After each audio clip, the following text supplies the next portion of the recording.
Damage ಕಂಟ್ರೋಲ್ಗೆ ಮುಂದಾಗಿದ್ದಾರೆ ಸಿದ್ದರಾಮಯ್ಯ, ಡಿ.ಕೆ. ಶಿವಕುಮಾರ್. ಆದರೆ ದಾವಣಗೆರೆಯ ಡ್ಯಾಮೇಜ್ ಕಂಟ್ರೋಲ್ ಮಾಡೋಕೆ ಸಾಧ್ಯನಾ? ಇವತ್ತು ನಾಮಪತ್ರ ಸಲ್ಲಿಕೆಯಲ್ಲಿ ಭರ್ಜರಿಯಾಗಿ ರೋಡ್ ಶೋ ಮಾಡಿದ್ದಾರೆ ಸಿದ್ದರಾಮಯ್ಯನವರು, ಡಿ.ಕೆ. ಶಿವಕುಮಾರ್.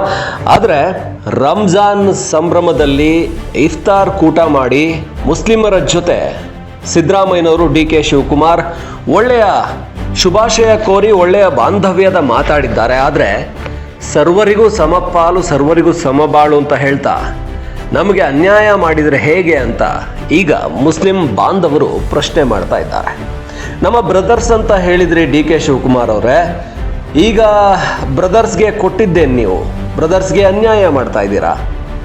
ಈ ಪ್ರಶ್ನೆಗಳು ಬರೋದಕ್ಕೆ ಬಹಳ ಸಮಯ ಬೇಕಿಲ್ಲ. ಈಗಾಗಲೇ ಸಾದಿಕ್ ಪೈಲ್ವಾನ್, ನಾನು ಪೈಲ್ವಾನು, ನಾನು ಸದಾ ಯುದ್ಧಕ್ಕೆ ಸಿದ್ಧ, ಯಾರು ಬಂದರೂ ಕೂಡ ಪಟ್ಟು ಸಡಿಲಿಸೋದಿಲ್ಲ ಅಂತ ನಾನು ಪೈಲ್ವಾನ್ ಅಂತ ರೆಡಿಯಾಗಿದ್ದಾರೆ.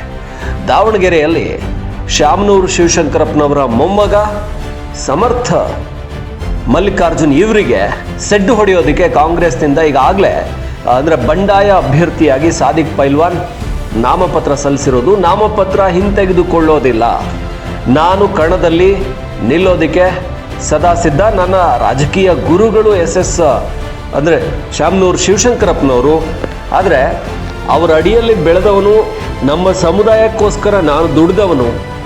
ದಾವಣಗೆರೆಯಲ್ಲಿ ಯಾವಾಗ ನಮ್ಮ ಸಮುದಾಯಕ್ಕೆ ಅವಕಾಶ? ಹಾಗಾದರೆ ಯಾವಾಗಲೂ ನಿಮ್ಮ ಹೊಗಳಿಕೆ ಮೆಚ್ಚುಗೆ ಮಾತುಗಳನ್ನು ಕೇಳ್ಕೊಂಡೇ ಹೋದರೆ ನಮ್ಮ ಸಮುದಾಯಕ್ಕೆ ಯಾವಾಗ ಅವಕಾಶ ಕೊಡ್ತೀರಾ? ಈ ಪ್ರಶ್ನೆಗಳನ್ನು ದಾವಣಗೆರೆಯ ಮುಸ್ಲಿಂ ಸಮುದಾಯದ ನಾಯಕರು ಕೇಳ್ತಿದ್ದಾರೆ.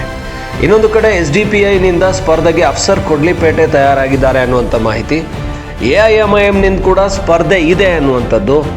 ಮುಸ್ಲಿಂ ಮತಗಳು ವಿಭಜನೆಯಾಗೋದಕ್ಕೆ ಇಷ್ಟು ಸಾಕು, ಈ ಎರಡೂ ಪಕ್ಷಗಳು ಸ್ಪರ್ಧೆ ಮಾಡಿದರೆ ಮುಸ್ಲಿಂ ಮತಗಳು ಅರ್ಧಕ್ಕರ್ಧ ಕಾಂಗ್ರೆಸ್ ಕೈ ತಪ್ಪಿದ್ರೆ ಸಾಕು, ಗೆಲುವು BJPಗೆ ಸುಲಭ. ಇನ್ನು ಶ್ರೀನಿವಾಸ್ ಟಿ ದಾಸ್ ಕರಿಯಪ್ಪ ಏನಿದಾರೋ ಇವರಿಗೆ ತಳಮಟ್ಟದಲ್ಲಿ ಸಂಘಟನೆ ಇದೆ. BJPಯಲ್ಲಿ ಯಾವುದೇ ಒಡಕಿಲ್ಲ. BJPಯಲ್ಲಿ ಈಗ ಒಡಕಿದ್ದಂಥ GM ಸಿದ್ದೇಶ್ವರ್ ಹಾಗೇನೆ ರೇಣುಕಾಚಾರ್ಯ ಬಣ ಒಂದಾಗಿದೆ.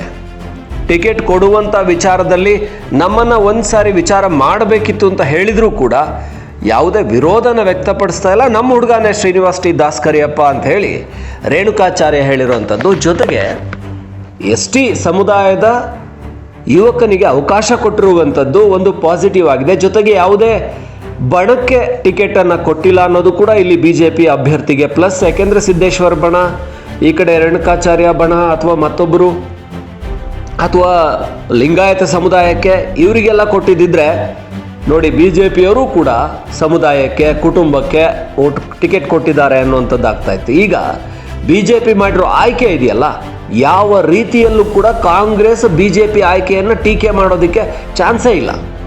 ಆದರೆ ಕಾಂಗ್ರೆಸ್ ಆಯ್ಕೆಯನ್ನು ಟೀಕೆ ಮಾಡೋದಕ್ಕೆ ಸ್ವತಃ ಕಾಂಗ್ರೆಸ್ನ ನಾಯಕರುಗಳೇ ಮುಗಿಬಿದ್ದಿದ್ದಾರೆ. ಎಷ್ಟು ತಲೆಮಾರು ಕೊಡ್ತೀರಾ ಶಾಮನೂರು ಕುಟುಂಬಕ್ಕೆ? ಇಡೀ ದಾವಣಗೆರೆಯನ್ನೇ ಅವ್ರದ್ದು ಮಾಡ್ಕೊಂಡಿದ್ದಾರೆ. ಯಾವಾಗ ನಮ್ಮ ಸಮುದಾಯಕ್ಕೆ ಅವಕಾಶ? ನಾವೇ ಅವರಿಗೆ ಮತ ಹಾಕಿ ಗೆಲ್ಲಿಸಿದ್ದೀವಿ. 25,000 ಇರುವಂಥ ಸಮುದಾಯದವರು 70, 85, 90 ಸಾವಿರ ಮತಗಳಿರುವಂಥ ನಮ್ಮನ್ನು ಎಷ್ಟು ವರ್ಷ ಆಳ್ವಿಕೆ ಮಾಡಬೇಕು? ನಮಗೊಂದು ಅವಕಾಶ ಇಲ್ವಾ?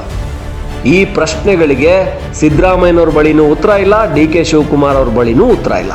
ಆದರೆ ಇವತ್ತು ಸೌಹಾರ್ದಕ್ಕೆ ಎಲ್ಲರನ್ನೂ ಸೇರಿಸ್ಕೊಂಡು ಮುಂದಕ್ಕೆ ಹೋಗಬೇಕು ಅಂತ ನಾಮಪತ್ರ ಸಲ್ಲಿಕೆಯಲ್ಲಿ ಸಿದ್ದರಾಮಯ್ಯನವರು, ಡಿ.ಕೆ. ಶಿವಕುಮಾರ್ ಅವರು ಭರ್ಜರಿಯಾಗಿ ಕಾಂಗ್ರೆಸ್ನ ಎರಡೂ ಉಪಚುನಾವಣೆಗಳಲ್ಲಿ ಗೆಲ್ಲಿಸಬೇಕು ಅಂತ ಹೇಳಿ ಮುನ್ನುಗ್ಗಿದ್ದಾರೆ. ಆದರೆ ಅದು ಮತಗಳನ್ನು ಕಾಂಗ್ರೆಸ್ಗೆ ಸೆಳೆದುಕೊಳ್ಳುವಲ್ಲಿ ಏನು ಕೆಲಸ ಮಾಡುತ್ತೆ?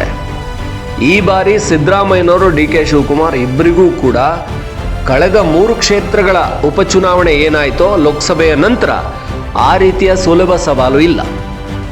ಕಳೆದ ಬಾರಿ ಶಿಗ್ಗಾವಿಯಲ್ಲಿ ಭರತ್ ಬೊಮ್ಮಾಯಿ ಅಂದರೆ ಮುಖ್ಯಮಂತ್ರಿಯವರ ಮಗ ಸ್ವಕ್ಷೇತ್ರಕ್ಕೆ ಅವರಿಗೆ ಟಿಕೆಟ್ ಕೊಟ್ಟರು ಅಂತ ಮುಖ್ಯಮಂತ್ರಿಗಳ ಮಗನನ್ನೇ ಗೆಲ್ಲಿಸ್ಕೊಂಬರೋದಕ್ಕೆ ಅವರವರ ಕುಟುಂಬಕ್ಕೇನೆ ಟಿಕೆಟ್ ಕೊಟ್ಕೊಂಡಿದ್ದಾರೆ ಅನ್ನುವಂಥ ವಿರೋಧ ಇತ್ತು. ಅಲ್ಲಿ ಸಹಜವಾಗಿ ಖಾನ್ ಪಠಾಣ್ ಗೆಲ್ಲೋದಕ್ಕೆ ಸಾಧ್ಯ ಆಯಿತು. ಇನ್ನು ಸಂಡೂರಿನಲ್ಲಿ ಹೇಗೂ ಅಲ್ಲಿ ಕಾಂಗ್ರೆಸ್ನ ಅಲೆ ಇದೆ. ಸಂಡೂರು ಕ್ಷೇತ್ರ ST ಮೀಸಲು ಕ್ಷೇತ್ರ, ಅಲ್ಲಿ ಸಹಜವಾಗಿಯೇ ಕಾಂಗ್ರೆಸ್ ಅಲೆ ಬಿಟ್ಟರೆ ಅಂದರೆ BJPಗೆ ಅವಕಾಶಗಳಿರಲಿಲ್ಲ, ಸುಲಭವಾಗಿ ಕಾಂಗ್ರೆಸ್ ಗೆದ್ದುಕೊಳ್ತು. ಚನ್ನಪಟ್ಟಣದಲ್ಲಿ ಭಾರಿ ಪೈಪೋಟಿ ಇದ್ರೂ ಕೂಡ ಏನು ನಿಖಿಲ್ ಕುಮಾರಸ್ವಾಮಿ ಎಲ್ಲ ಕಡೆ ನಿಂತ್ಕೋತಾರೆ. ಅವ್ರಿಗೇನು ಅಂದರೆ ಮಂಡ್ಯ ಬಿಟ್ಟರು, ಆಮೇಲೆ ರಾಮನಗರ ಬಿಟ್ಟರು, ಈಗ ಚನ್ನಪಟ್ಟಣಕ್ಕೆ ಬಂದಿದ್ದಾರೆ.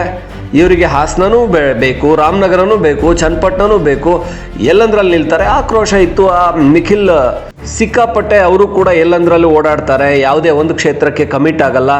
ಜೊತೆಗೆ ಕಾಂಗ್ರೆಸ್ ಅಲೆ ಅಲ್ಲೂ ಕೂಡ ಇತ್ತು. ಆಗ ತಾನೇ 1 ವರ್ಷ ಆಗಿತ್ತು ಗ್ಯಾರಂಟಿ ಸರ್ಕಾರ ಬಂದು ಎಲ್ಲ ಗ್ಯಾರಂಟಿಗಳನ್ನು ಕೊಡ್ತಾ ಇದ್ರು. ಇನ್ನೊಂದು ಕಡೆ ಒಂದು 70-80 ಸಾವಿರ ವೋಟ್ ಬ್ಯಾಂಕನ್ನು ಹಿಡಿದಿಟ್ಕೊಂಡಿರುವಂಥ 90ರ ದಶಕದಿಂದ ರಾಜಕಾರಣ ಮಾಡಿರುವಂಥ ಸೈನಿಕ ಸಿ ಪಿ ಯೋಗೀಶ್ವರ್ ಸ್ಟ್ರಾಂಗ್ ಆಗಿದ್ರು. ಅವರಿಗೆ ತಮ್ಮದೇ ವೋಟ್ ಬ್ಯಾಂಕಿಂದನೇ ಗೆಲ್ಸ್ಕೋಬೋದಾಗಿತ್ತು. Plus Congress D K Shivakumar, D K Suresh ಸೇರಿಕೊಂಡ್ರು, ಗೆಲುವು ಸುಲಭ ಆಯಿತು. ಆದರೆ ಈ ಬಾರಿ ಕಾಂಗ್ರೆಸ್ಗೆ ಅಕ್ಷರಶಃ ಅಗ್ನಿ ಪರೀಕ್ಷೆ ಇದೆ. ಎಲ್ಲ ಕಡೆಯಿಂದ ತೀವ್ರ ವಿರೋಧ ಇದೆ. ಸ್ವತಃ ಡಿ ಕೆ ಶಿವಕುಮಾರ್, ಸಿದ್ದರಾಮಯ್ಯನವರೇ ಸಮರ್ಥನೆ ಮಾಡ್ಕೊಳಕ್ ಆಗದೆ ಇರುವಂಥ ಪರಿಸ್ಥಿತಿಲಿದ್ದಾರೆ.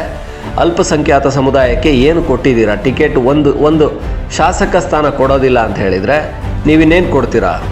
ಸೊ ಈ ಪ್ರಶ್ನೆಗಳನ್ನು ಹೇಗೆ ಎದುರಿಸ್ತಾರೆ? ಈ ಸಂದರ್ಭದಲ್ಲಿ ಅದು ಕೂಡ ಉಪಚುನಾವಣೆಗಳಲ್ಲಿ ಅನಿವಾರ್ಯವಾಗಿ ಎರಡನ್ನೂ ಗೆಲ್ಲಬೇಕಾದಂತಹ ಪರಿಸ್ಥಿತಿಯಲ್ಲಿ ಕಾಂಗ್ರೆಸ್ ಇದೆ. ಯಾಕೆಂದರೆ ಇದು ಮುಂದಿನ GBA ಚುನಾವಣೆಗಳಿಗಾಗಲಿ, ತಾಲೂಕ್ ಪಂಚಾಯತ್, ಜಿಲ್ಲಾ ಪಂಚಾಯತ್ ಆಗಲಿ, ಇಲ್ಲ ಮುಂದಿನ ವಿಧಾನಸಭಾ ಚುನಾವಣೆಗೆ ದಿಕ್ಸೂಚಿ ಥರ ಇರುವ ಸ್ಥಿತಿಯಲ್ಲಿ ಯಾವುದನ್ನು ಮಾಡಬೇಕು, ಮಾಡಿದರೆ ಏನು ಎಡವಟ್ಟಾಗುತ್ತೆ, ಆ ಆತಂಕದಲ್ಲಿ ಇದ್ದುಕೊಂಡೇ ಟಿಕೆಟನ್ನು ಸಮರ್ಥ ಮಲ್ಲಿಕಾರ್ಜುನ್ ಅವರಿಗೆ, ಹಾಗೆ ಬಾಗಲಕೋಟೆಯಲ್ಲಿ ಉಮೇಶ್ ಮೇಟಿ ಅವರಿಗೆ ಕೊಟ್ಟಿದ್ದಾರೆ. ಉಮೇಶ್ ಮೇಟಿ ಬಿಡಿ, ವಿವಾದ ಅಷ್ಟೊಂದು ಕುಟುಂಬದ ಸಣ್ಣ ವಿವಾದ, ಅದೇನು ದೊಡ್ಡ ವಿಚಾರ ಅಲ್ಲ. ಆದರೆ ದಾವಣಗೆರೆ ಮಾತ್ರ ನುಂಗಲಾರದ ತುತ್ತಾಗುತ್ತೆ ಕಾಂಗ್ರೆಸ್ಗೆ, ಅದಂತೂ ಸ್ಪಷ್ಟ. SS ಮಲ್ಲಿಕಾರ್ಜುನ್ ಹಾಗೆ ಶಾಮನೂರು ಕುಟುಂಬಕ್ಕೆ ಏನೇ ಸಿಂಪತಿ ಓಟ್ಗಳು ಬರ್ತಾವೋ ಆ ಸಿಂಪತಿ ಓಟ್ಗಳು ಸಮೇತ ಈ ಬಾರಿ ಬರೋ ಸಾಧ್ಯತೆ ಇಲ್ಲ. ಯಾಕಂದರೆ ಏನ್ರಿ ಇವ್ರದ್ದು, ತಾಯಿ ನೋಡಿದರೆ ಸಂಸದರು, ತಂದೆ ನೋಡಿದರೆ ಸಚಿವ, ಮಗನನ್ನು ಮಂತ್ರಿ ಮಾಡಬೇಕಿತ್ತ.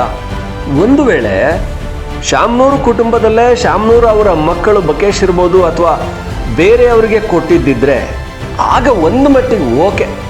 ಶಾಮನೂರು ಕುಟುಂಬದಲ್ಲಿ ತಾಯಿ ಸಂಸದೆ, ತಂದೆ ಸಚಿವ, ಮಗನಿಗೂ ಟಿಕೆಟ್ ಕೊಡೋದಕ್ಕೆ 3 ಜನ, ಒಂದು ಮನೆಯಲ್ಲಿ 3 ಜನ ಏನು ಗೆಲ್ಲಬೇಕು ಅನ್ನುವಂಥ ಹುಚ್ಚಿಗೆ ಬಿದ್ದಿಲ್ಲಲ್ಲ ಅಂತ ಅನ್ಕೋಬೋದಾಗಿತ್ತು. ಆದರೆ ಇದು SS ಮಲ್ಲಿಕಾರ್ಜುನ್ ಅವರ ಹಠಕ್ಕೆ ಬಿದ್ದ ಹಾಗೆ ಪ್ರಭಾ ಮಲ್ಲಿಕಾರ್ಜುನ್ ಪಟ್ಟು ಹಿಡಿದು ತಮ್ಮ ಮಗನಿಗೆ ಟಿಕೆಟನ್ನು ಕೊಡಿಸಿದ್ದಾರೆ.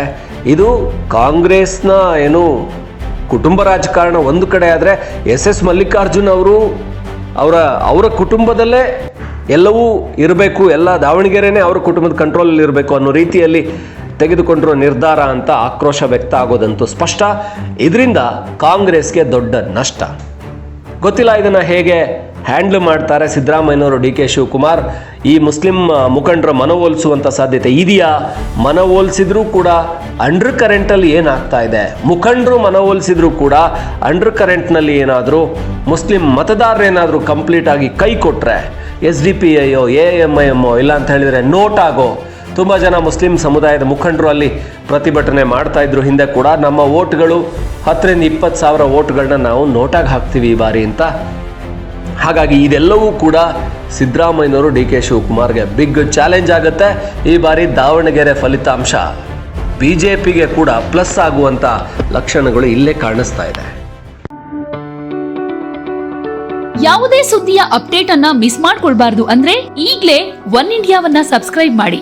ನಿಮಗೆ ಬೇಕಾದ ಭಾಷೆಯಲ್ಲಿ ಎಲ್ಲಾ ಸುದ್ದಿ ತಿಳಿಬೇಕು ಅಂದ್ರೆ ಒನ್ ಇಂಡಿಯಾ ಆಪ್ ಅನ್ನ ಡೌನ್ಲೋಡ್ ಮಾಡ್ಕೊಳ್ಳಿ.